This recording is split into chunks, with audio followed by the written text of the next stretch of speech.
Well, I'll just keep it super simple, and I'll say, Okay. Tupai beteko ani moderi kushichu.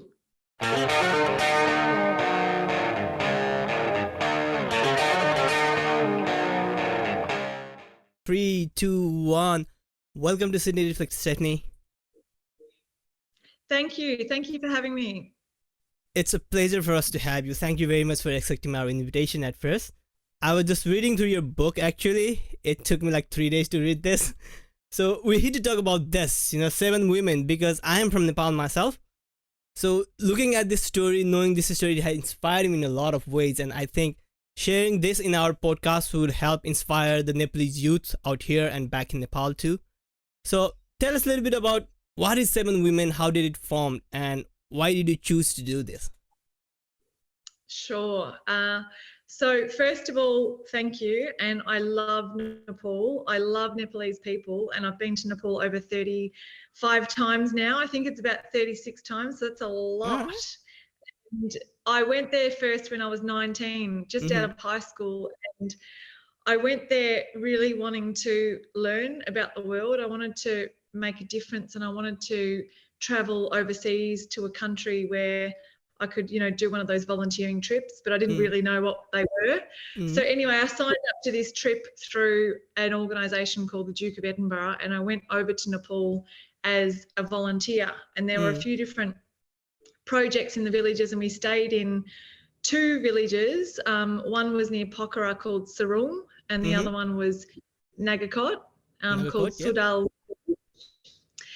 And it was so inspiring for me, and it was so incredible to see the way Nepalese live in the villages. It was just like another planet, another world. It is, right? And it is. And it was amazing, like an amazing opportunity and life experience. And I remember we were kind of camping in these tents on the field in the village. And I remember saying to our group leader, can we do, like, is it possible to do a homestay? If it's possible, if not, and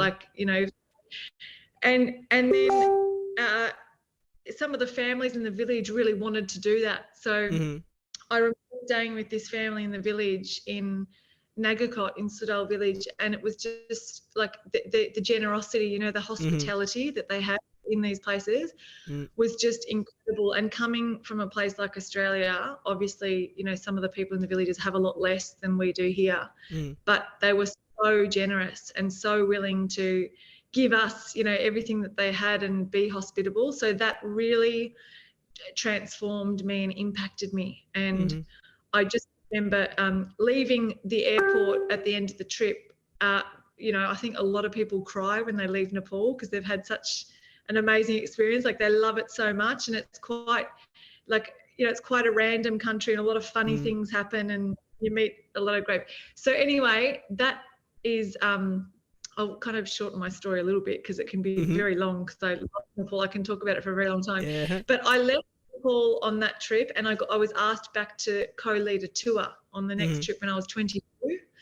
So in that role, I was co-leading a group of architects that had designed schools for villages. And when we were in the village called Sarung, it really sparked my curiosity, like, how do people that are not from Nepal empower the locals to make a difference and work in a way that, is sustainable and empowering, rather than come in and build and then leave. Like, that really makes sense to me. And in that leadership role, I didn't have any translators or interpreters, and I didn't know much Nepalese at the time. So it was challenging. So then I became really curious about how do, foreigners work with the people in effective ways to create change, and really support empowerment.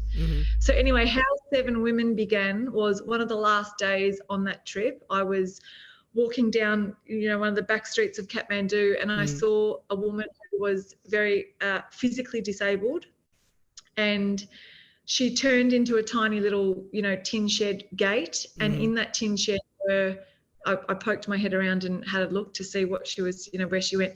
There were 6 other women with physical disabilities who were operating out of that tin shed.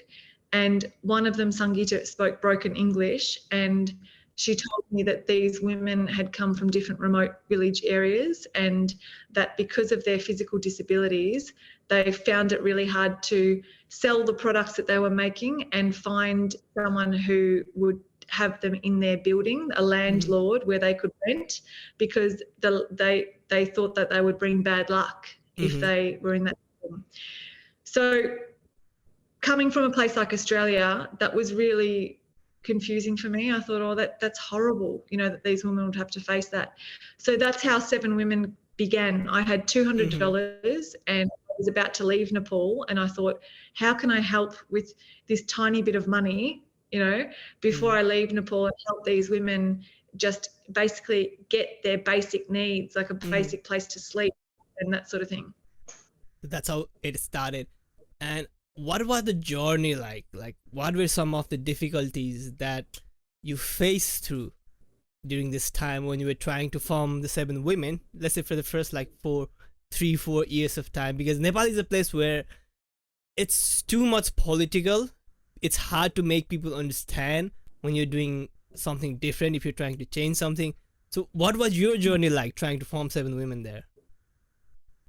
That's so true. That, you know, I think the less you can get into that sort of stuff, the better. I think I'm a very big advocate for, if you have an idea that comes to you and it gives you that energy, you know, that excited energy, like, oh, I could do this, then just take the first step, just take the first tiny step. Don't make it into a really big, you know, vision that seems overwhelming and start thinking about the politics and blah, blah, blah. Just do the first action step. And that's what we did with Seven Women with the $200. Me and the women thought, wow, we can pay 2 trainers to come and train the women in skills, and they can make some, you know, their knitted products and that, and I could bring them back to Australia and sell the, you know, few items that I had and raise money to send back to them to just buy proper bedding and stuff like that. So there were so many challenges in the beginning, you know, both because it was in Nepal and I was Australian and I was, you know, didn't know the language. I was learning the language, but it was so many different challenges to, but also I just thought that in the beginning the plan was to help these 7 women that I'd met. I didn't have any big plans beyond that. But what happened was, when we started working with the women and they started making the products and I started selling them, then more and more women started to come to that tiny tin shed, and that they heard about what was happening, asking for jobs. And then I realised, oh my God, there are actually so many women that are in these situations in Nepal that are really wanting to, you know, be financially independent, and lots of very, you know, sad stories of struggle and that sort of thing. So that's when I thought, wow, well, maybe if I sell more and more products in Australia, maybe we can raise enough money to pay more women, you know, and provide more jobs for more people. So it was very kind of step by step, gradual, that it evolved. All right, that's nice to know. And what was it like, you know, like cultural differences that you had or that you might have faced? Do you have an incident like that in mind? Yes, there are a lot actually. And yeah, a lot of funny, not funny at the time, but they're funny now, challenging the products, because we made these we started doing felt products, and we made these hand puppets, and we did Australian birds, and one of them was a cockatoo. You know what a cockatoo looks like? Yep. Now I know. Yeah, now you know. So the women didn't know what a cockatoo was, and so I made this set of birds with the women in Nepal, and we put them together, you know, when we were together, and we had the different shades of felt, the different colours and everything, and we ran out of time to do the cockatoo. So I thought, I'll send a photo of the cockatoo when I get back to Australia over to the women, and they can make it, you know, themselves. So I sent the photo, and then a few months later, they arrived in the cargo, all of the products, and I opened the box, you know, after I got it from the airport, and I had no idea what I was doing, you know, importing products. I'd never done it before. I went to the airport, I got box, and I got home and I was like, oh my God, like everything was new to me. And I opened the box, there were about 100 cockatoo hand puppets with the other hand puppets. Perfect. But the cockatoos were all missing their beaks. They didn't have their beaks. So I was like looking at them going, oh my God, what the hell? How am I going to sell these?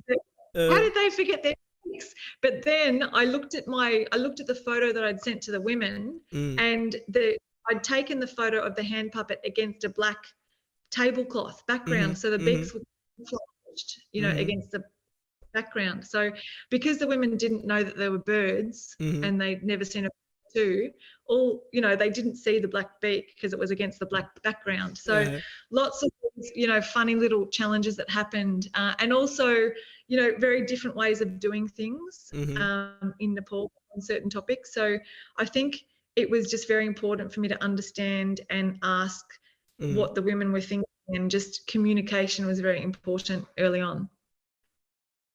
Right. And with what you have done, what I see out there is what we studied back in our social innovation courses to human-centered design.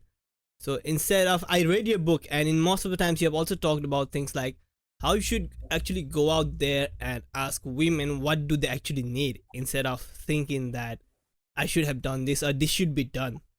What's your thoughts around that, like human-centered design? Why should we actually go in and talk to the people and know exactly what they need, instead of thinking, because mostly we are very grateful and we do things out of generosity. We like to give people, we like to give aids, but we can also talk about it later, how like poverty and all those issues, how complicated are they, and it's not as simple as giving money out there, right? But what's your take on that? Like you should be going in and talking to actual people before coming up with ideas to help them. Well, I think I'll kind of answer that with an example. And I love the fact that you read my book. How did you get my book in the first place? Again, I think it's from university itself. I got this like 3 years ago, but I just finished like it today because I'm very bad at reading. I had your book, I started, never finished it, but finally I did it today. That's awesome. Well done. Good timing, just at the last second. Yeah. Well done. One example, and it's a very interesting question, is what the importance of actually listening to the people that you're working with and hoping to help support outcomes for is I remember the first time when I took the products back to Australia and sold them and raised a bit of money. I think it was around $500 or something. And I went back to Paul, and like my view of what we should have done with that money would have been to buy proper beds and blankets and make their living space in this tin shed more comfortable. So if I hadn't have asked the women, and if I had have just made that decision and bought that, that would have been good for them. But actually, when I asked them what they wanted to do with that money, they said that they wanted to build a higher fence and a more secure fence around the premises, because across the road was an alcohol shop and they felt unsafe every night when they went to sleep because of, people that used to hang around the alcohol shop and that sort of thing. So I would have never known that if I didn't ask them. So I just think, it is very important. And also, being from a different culture, the cultures are very different in some respects. So I would not even think in my brain some of the things that would be relevant unless I asked. And I was very, because I'm very curious naturally, I was very hungry to learn the culture and the language, because I think you can learn a lot through the language about, society and the mentality of people as well. So how much of Nepali do you know right now? Well, when I was going there regularly, I was picking a lot up, and I felt good. I felt like I could understand, most things in case, and I could speak, even though, I'm not sure how I sounded, but people seemed to understand me. So, I can, I'm not sure how good I would be now because I haven't been there for about 2 years. If you have to give any message to someone who's watching this, who's from Nepal, right? Can you give a message in Nepali right now? Oh my God. Well, I'll just keep it super, super simple, and I'll say, Chapai bete ko ani mo deri khushi chu. Yes, that's right. Thank you. Yeah. That would be my first video. That would be my highlight for this video. Yeah. So yeah, it Mhm, does. I mean, I haven't spoken that for a very long time. So, mhm. but I But you can I love. understand Nepali pretty well. Like whenever someone is speaking Nepali, you can at least understand even if you can't reply back. Yes, and I loved speaking in the villages, and I think, Mhm, I think people understood what I was saying, but maybe it was a bit deranged at times. mhm. But they could catch what You I can was catch it, saying. yeah.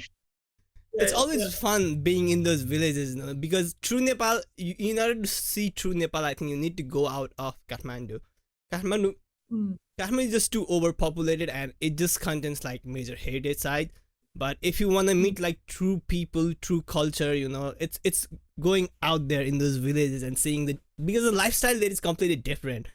Like for mm, someone who's living here in Australia, they can't even imagine like the way their life runs, what their priorities are. So it's completely different mm, out there, and it's always good to go to those villages and be in nature and enjoy that.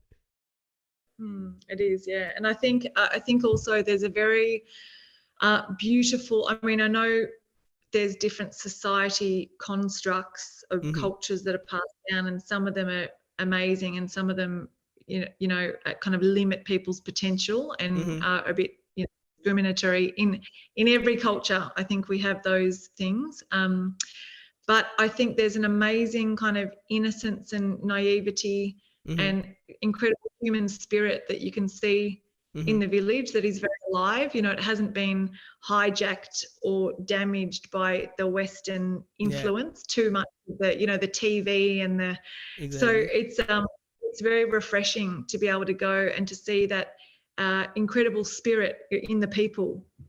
Absolutely. People out there are so much joyful and so much happy, even they don't have a lot of things. They're happy with their life, and it's just so joyful and refreshing to be there and meet those kind of people out there. But one of the And it just things, uh-huh. No, I was just going to say, I mean, I think that's a very important message in itself because, Mm-hmm. like, we look at our lives here with all the marketing through the TV and, this, that, and the other, and you need this to be happy and you need that to be happy. It's like, Mm, it's like kind of corrupts us in a way. Like, if the people in the village are very present, they're yeah. living in the moment and they're not even aware that there's all this stuff, but they don't really need it anyway because, Mm, I mean, the main purpose of living is to be happy and to live happily. yeah. True. And since we're looking to that remote villages, there's a lot of poverty that could be seen in undeveloping country like Nepal. And poverty, as we say, as we have talked before, it's not as easy as it seems. You might feel like you are helping that person for a day, but in another sense, as I have read in your book too, it somehow develops that mentality for them to be, like dependent upon someone else instead of trying to do something yourselves. And also with the poverty situation, we try to give aids and funds a lot of time. I have also watched this in the movie called Poverty Inc. Have you watched that? No, Not really. that Yeah, sounds very you should watch that if you want to understand like poverty and how the system around the whole world works, which is very much not good in a sense. Like it's the amount that the actual people who are in need gets is about 2 to 3% of whatever is given in aids to the different organizations. And how it runs is that it's basically they are trying to help others, but in the other sense they are just trying to earn money for themselves. So there is all these cases I'd like to, and poverty is so much complicated, and you have talked about this in your book too, like how it's not about just helping them for a day or giving money.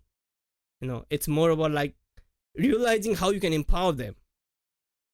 So what's your take on that, and how you think about those kind of things? Yeah, well, I can tell by the way that you're talking about it that you yourself have a really good understanding of, the community and how to create change because it's not straightforward. Like Mm-hmm.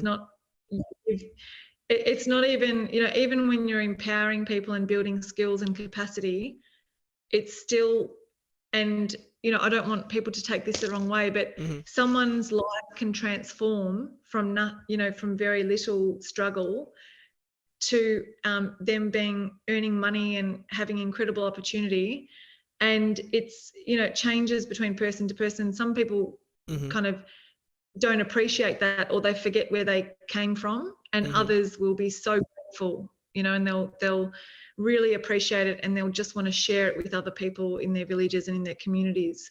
But I think also, if you look at the history of aid in Nepal, the community development model for a long time was giving stuff for free. So that creates that human condition of expecting to be given stuff, or entitlement, you know, which I think is a big thing in Nepal. And I don't think I think that's very damaging, you know, to be people so much stuff for free and not requiring them to do any work, because not only is it unfair because someone's giving a lot of energy and time and they're just kind of receiving, but also it doesn't honour the ability that human has, you know, the ability we all have to actually contribute. And it's not empowering, because at the end of the day, that creates dependency on the person that's giving them things. So when you're talking about you know, empowerment, it's really building up the capacity in that person that they are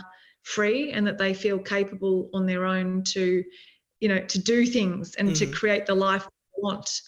And on a macro scale, which is what you've just touched on, yes, when I studied, you know, international development at university, I was kind of horrified and very shocked at how the global institutions like the International Monetary Fund and, you know, the World Bank, and how they actually operate, because people think they're there to do good, but actually when you research into it, they provide these incredible amounts of money, but it's strings attached, and it's on many conditions, which is like, if you let us build roads and that, you know, we'll build roads and we'll give you this infrastructure, but it's kind of there's something in it for themselves.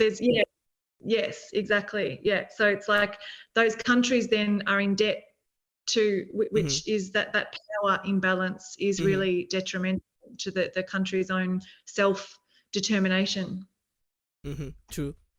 The other thing about these social issues is, or where we need to be careful with the social issues, is that while we're trying to help someone or help somebody or try to solve a problem, it might actually be creating another problem instead, right? So do you have any examples in mind right now of something like that happened with you? Yes, that's a very, very good question. And something that just came to mind was when we first started Seven Women, there were some women that came to the centre at the very early stages, and some women just coming once those women had been trained and they were earning money now. New women were coming for training, and these new women had very, very little money, sometimes no money, and they had children that weren't going to school because they didn't have enough money to afford the scholarships. So what we thought would be a good idea, me and the team, like the board, thought maybe we can give the women who have just come scholarships for their children. We can start a scholarship fund. So we thought that we were helping and assisting these new women to have opportunity to send their kids to school.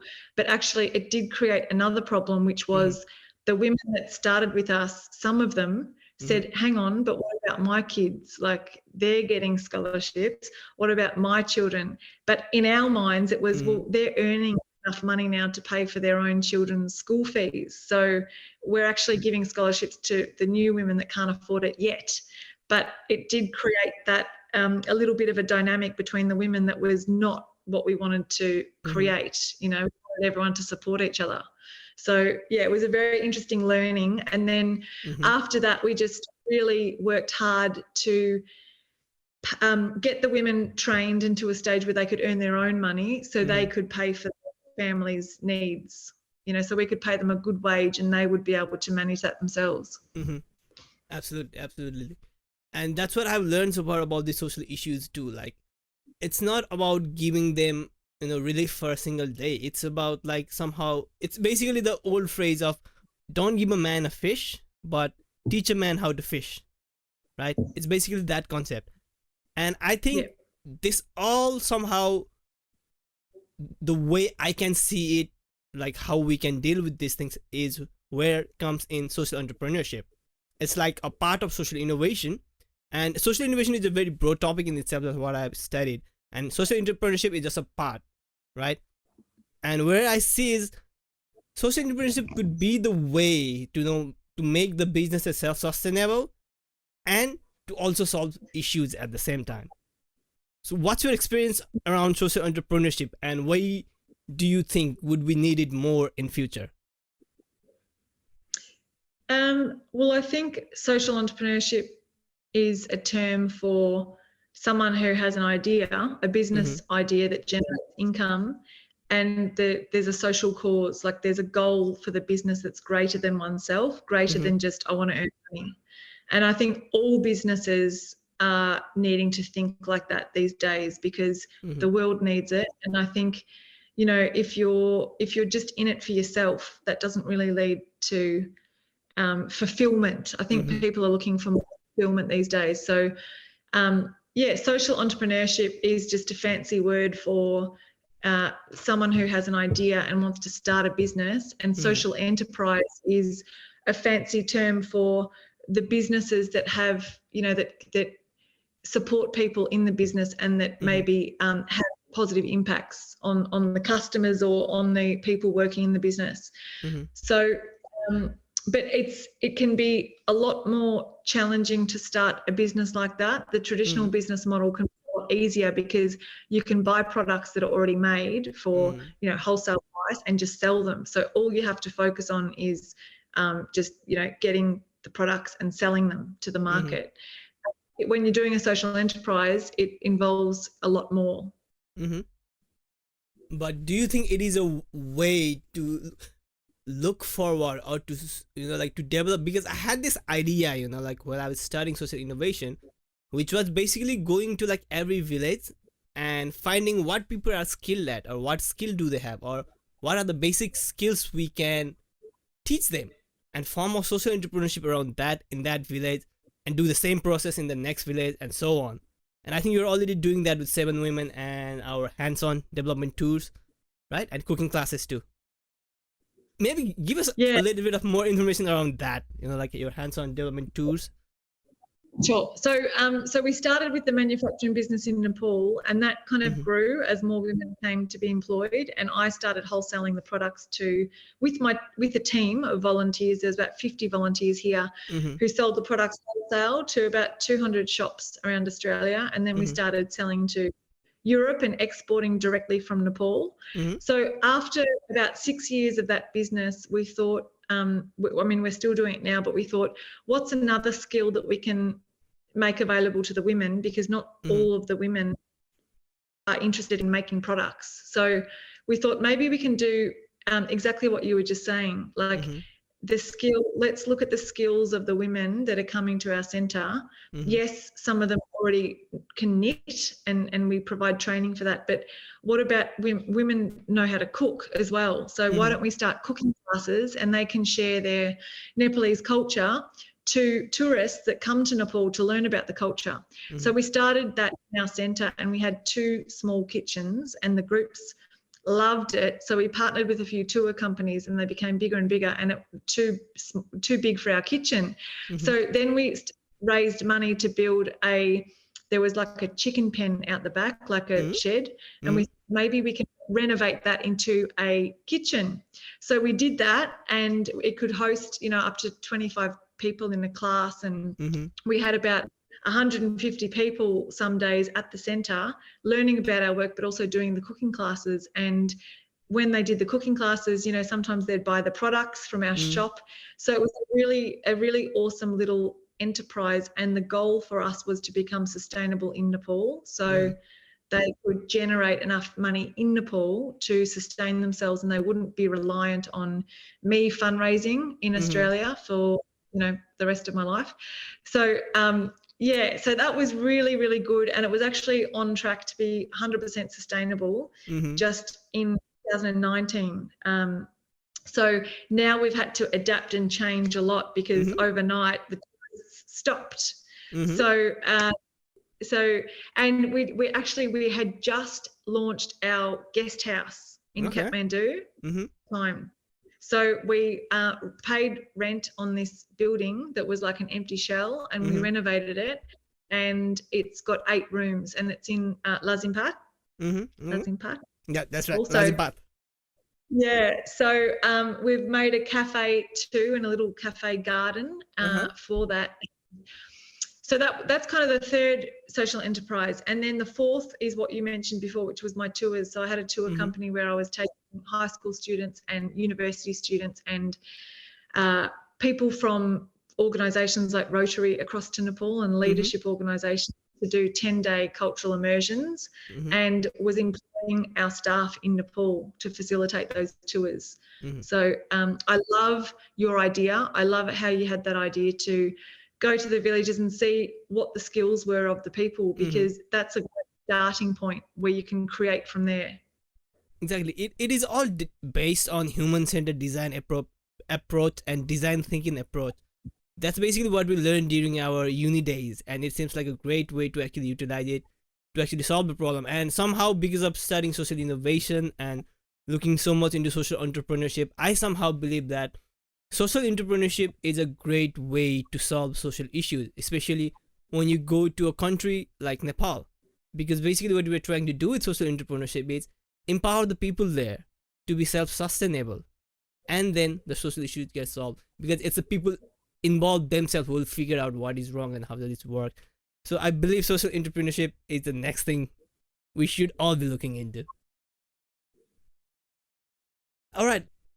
Thank you very much for your time, Stephanie. That was very short. I wanted to do a big long podcast, but since what we have is what we have. Again, thank you very much, Stephanie. If anyone wants to help Seven Women or any of these organizations, how can we get involved?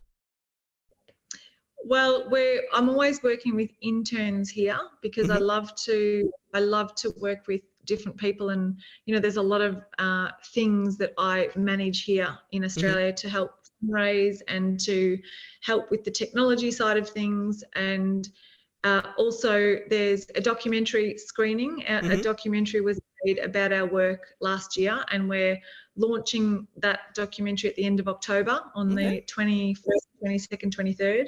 So I'll send you the link for that. That's going to be a fantastic event that we're going to have the team in online, and they'll do a Q&A at the end. So that's fantastic too. And yeah, I also love, Seven Women is about drawing out the human potential in everybody. So whether that's the women in Nepal that were stigmatized, and that was squashing their potential, that stigma.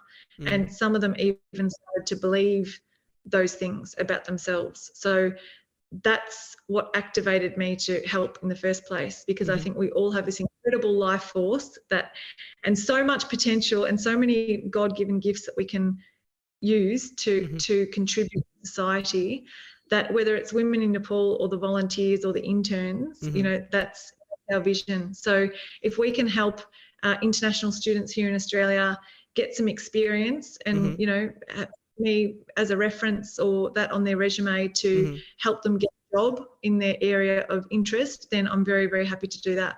That would be great to have. That would be a great opportunity for any international students out here. Alrighty then, thank you very much, Stephanie, for your time. We really appreciate this. Thank you so much. See you then.